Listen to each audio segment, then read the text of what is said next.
I want to thank the team behind me. This is the Homicide Task Force team that we've put together. Thank them and thank their families for being so understanding for the many nights they've worked away from their families, away from their children. There are many dates in a lifetime that you're going to remember. The date your children are born, the date you're married, the date you buy a first house, the date Abby and Libby went missing. One of those dates was last Friday, October 28, 2022. At that time, we had gathered evidence to formulate a PC that was submitted to the court, and the judge did find probable cause for an arrest of Richard Allen. He's been charged with 2 counts of murder for the murder of Abigail Williams and Liberty German. This investigation is still very ongoing. We're keeping the tip line open, the tip email open. We encourage everybody to continue to call in tips, not only about Richard Allen, but about any other person that you may have. For that reason and for the nature of this case, the probable cause and the charging information has been sealed by the court.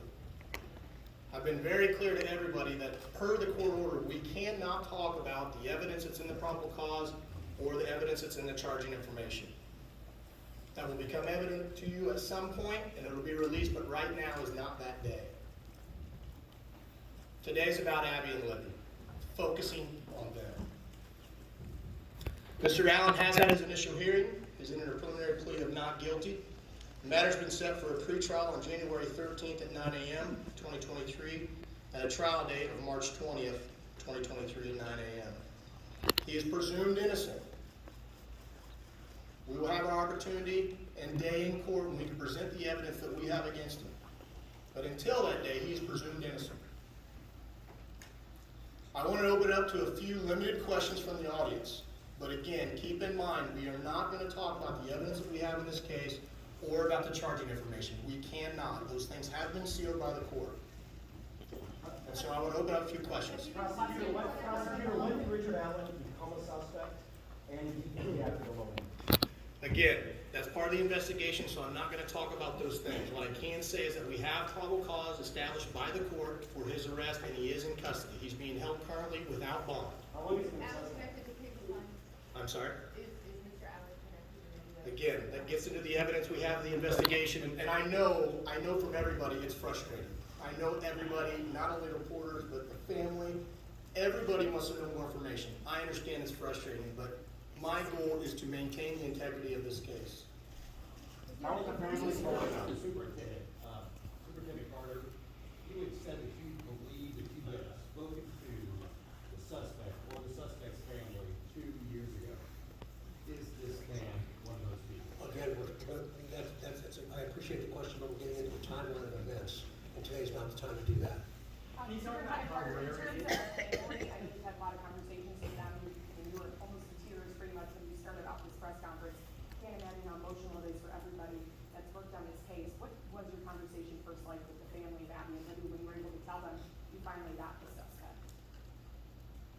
It was a very personal moment for me, and I think it was a very personal moment for them, for all of us, that have had interaction with the family. We developed a relationship that I think is going to last at least one lifetime, and maybe a second. So it was a very, very, very sad and a very humbling experience. Superintendent, you asked for tips, you, detective work, it was a reward of $325,000. Did this all come together to make this nexus, that the combination of all 3 things that led us to this day, or was it one or the other? Eventually, you'll be able to see what led us to this day. Again, today's not that day.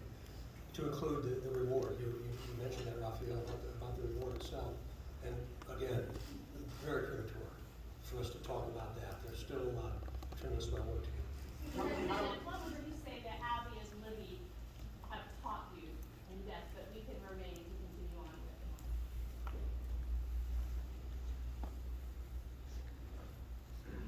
I think probably resilience and understanding the value of each and every day. That today was the day, but I didn't anticipate they ever thought today would be their day. And I feel like I've known for a long time. Somebody else involved in this case? Excuse me? You assume there's any other individuals involved in this case? We haven't closed the door on the investigation, and so that's why we keep the tip line and the tip email open. And so we're not presuming anything at this point, but we're gonna continue to take tips, continue to take any information anybody has, and as we've done with all the information we've gathered, we're gonna look at that and examine that and see where it leads us. Mr. Prosecutor, can you explain the law? You asked the court based on this investigation, that these documents should remain out of the public view. Can you explain, without getting into the details of what's in the documents, but this is not regular, usually a public hearing is held, we should be able to see all the documents, right? Sure, But sure. you made a decision. Can you explain your decision as to why you believe that maybe for the next 30 days, no one in this room should have access to those records? Sure, it is unusual. We don't do it very often in other cases that we handle here in Carroll County. We did it in this case because the investigation is still open. And while all cases are important, the nature of this case has some extra scrutiny with it. And so my office, felt it was important to seal those records. There will be a public hearing on whether or not those records are going to remain sealed or not. There'll be public notice for that hearing so that everyone can attend, but there will be a hearing to determine whether or not they're going to stay sealed. But for now, to me, it's about protecting the integrity of this case. I want to have an opportunity at some point to have an opportunity in court to explain the evidence, and for that not to be tarnished or tainted or anything like that. Again, he's presumed innocent, and so it was important for me in this case to do that. Hold on just a minute. How do the fines fit into all this? We're not going to comment on that right now as part of the investigation. Again, we just encourage everybody to continue to call in tips if they have them about anybody, and we'll examine those tips. How does it feel for you guys to have searched nationwide for nearly 6 years, going all over the place, only to find your guy, down the street from your office? That's a hard question to answer. It's a mixed emotions. I've been watching the news all weekend like everybody else has, and I think a lot of the members of the public said it right. It's bittersweet. It's a step in the right direction. It's concerning that he's a local guy. So I think just different emotions. Again, this is a step in the right direction. This is the first step into getting into court and having a trial. Has Mr. Allen been cooperative? Has Mr. Allen been cooperative? All right. That concludes our press conference today. Shortly, I will be releasing a press release that will have this photo and a couple of handouts.